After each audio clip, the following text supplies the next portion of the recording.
안녕하세요. 잠들기 전 영화 생각, 잠들 생각입니다. 오늘은 2019년에 개봉한 영화 조조 래빗에 대한 생각을 나눠볼까 해요. 이 영화는 시작이 두려울 때, 모든 것이 망가졌다고 생각이 들 때 한번 보시면 좋을 것 같은 영화예요. 사실 전 이 영화를 보고 리뷰를 쓰는데 시간이 좀 걸렸어요. 이제 생각을 만들어가는 아이의 시각으로 세상을 어떻게 이해하는지와 거기서 느껴지는 충격을 어떻게 받아들이는지 보여주고 있어요. 어른이 된 제가 처음에 그걸 받아들이는 건 시간이 좀 걸렸지만 거기에서도 배울 점은 있었어요.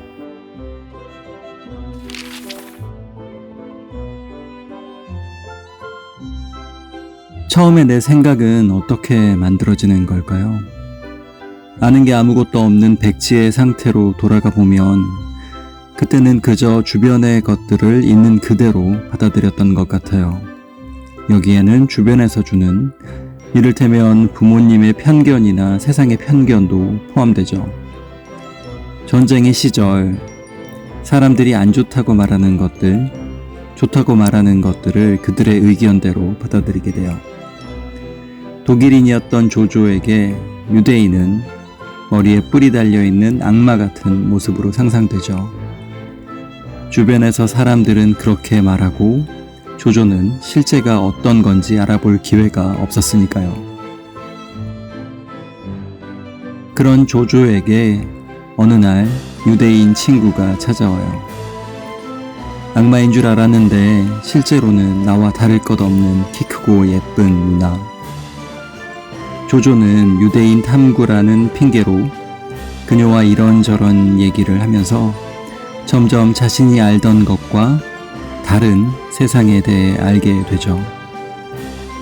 그러면서 점점 그녀에게 마음을 열게 되고 결국 그녀를 좋아하게 돼요. 아직 사랑이 뭔지 모를 나이지만 그녀도 나와 다름이 없음을, 그녀가 좋은 사람임을 알게 돼요. 그리고 결국 조조에게 그녀밖에 남지 않음을 발견하게 돼요.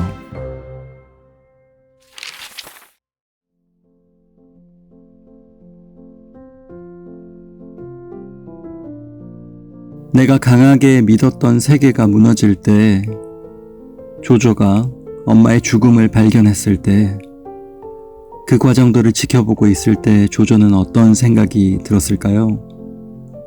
의지했던 것이 사라짐을 바라볼 때 우린 너무나 슬프고 두렵잖아요. 조조도 마찬가지였을 것 같아요. 아이의 눈으로 바라본 세상이라고 크게 다르지는 않았을 것 같아요. 하지만 다행인 건 제가 보기에 조조는 아직 그가 잃은 것이 얼마나 큰 것인지, 그에게 다가올 위험과 두려움이 얼마나 큰 것인지에 대한 생각을 미처 하지 못한 것처럼 보였어요. 두려움도 과거의 경험에서 나오는 건데 아직 조조에게는 비교할 큰 상처가 과거에 없었던 거죠. 아마도 아이의 눈으로 바라본 그에게 다가온 상처를 감독은 그런 식으로 그리고 싶었던 것 같아요. 상처를 모르는 사람에게 보이는 상처는 어떤 모습일까 하고 말이죠. 하지만 한 번도 상처를 느껴보지 않았다고 해서 상처가 작은 것은 아니죠. 조조도 아마 시간이 지나면서 자신이 처한 현실이 암담하다는 것과 자신에게 다가온 상처의 진실을 매번 깨닫게 될 것 같아요. 어린의 시각으로 보는 저의 입장에서 보면 그렇게 느껴졌어요. 그치만 이내 상처의 진실이란 게 있을까 하는 생각이 들었어요. 나에게 온 시련이 얼마나 아픈 건지에 대한 결정은 누가 하는 걸까 하는 생각이 들었어요. 어떤 시련이 발생하고 시간이 지나면 결국 나와 그 시련만 남게 되는 거잖아요. 내가 그 시련을 어떻게 생각하고 받아들이는지만 남게 되는 거잖아요. 결국 내 기억이 그 시련이 어떻다는 것을 정의하고 그 크기를 결정하는 게 아닐까 하는 생각이 들었어요. 그리고 그런 면에서 어쩌면 삶의 첫 번째 시련을 경험하는 조조에게 유대인 누나가 곁에 있음이 참 다행이다라는 생각이 들었어요.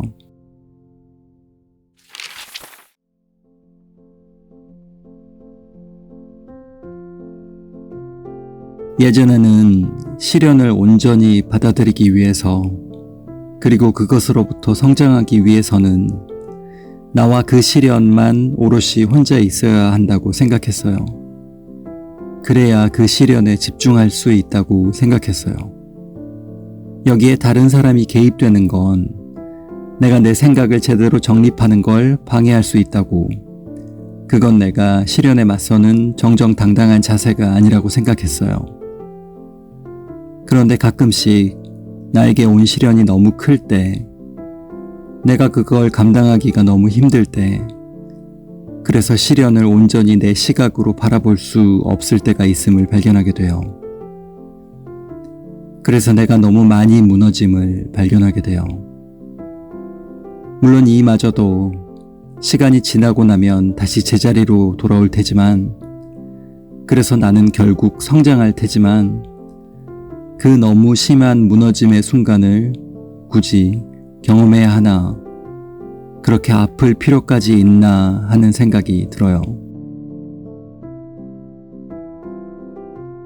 내게 온 시련은 온전히 내가 받아들이고 감당해야 하는 건 여전히 중요한 일이지만, 그게 필요 이상으로 나를 잠식할 때는 가끔씩 주변의 도움을 받는 것도 나쁘지 않을 것 같아요. 내 머릿속이 온통 시련에 대한 생각으로만 가득 차 있을 때, 내 삶은 그것뿐인 것만 같은 생각이 들 때, 사실은 그것 말고도 삶에는 많은 것들이 있다는 생각을 갖기가 힘들 때, 그때 주변에 누군가가 있는 것은 큰 도움이 되는 것 같아요.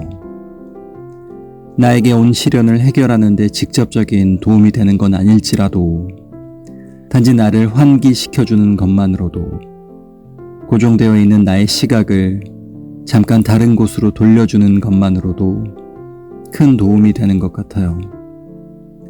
숨 쉴 기회를 주는 것 같아요. 삶에 대한 나의 시각이 한 곳에만 집중되어 주변을 둘러보기 힘들 때가 있잖아요. 삶에는 그것 말고도 중요한 것이 많은데, 한 발짝만 물러서서 보면, 고개를 잠깐만 옆으로 돌려보면, 아직 내가 볼 것들이 많은 것을 알면서도 그러지 못할 때가 있는 것 같아요. 단지 그 한 발짝 뒤로 물러남이, 잠깐 옆으로 고개 돌림이 왜 그렇게 힘들까요? 왜 그때는 그래봐야 결국 아무것도 없을 것만 같은 그런 생각만, 그런 고집만 드는 걸까요?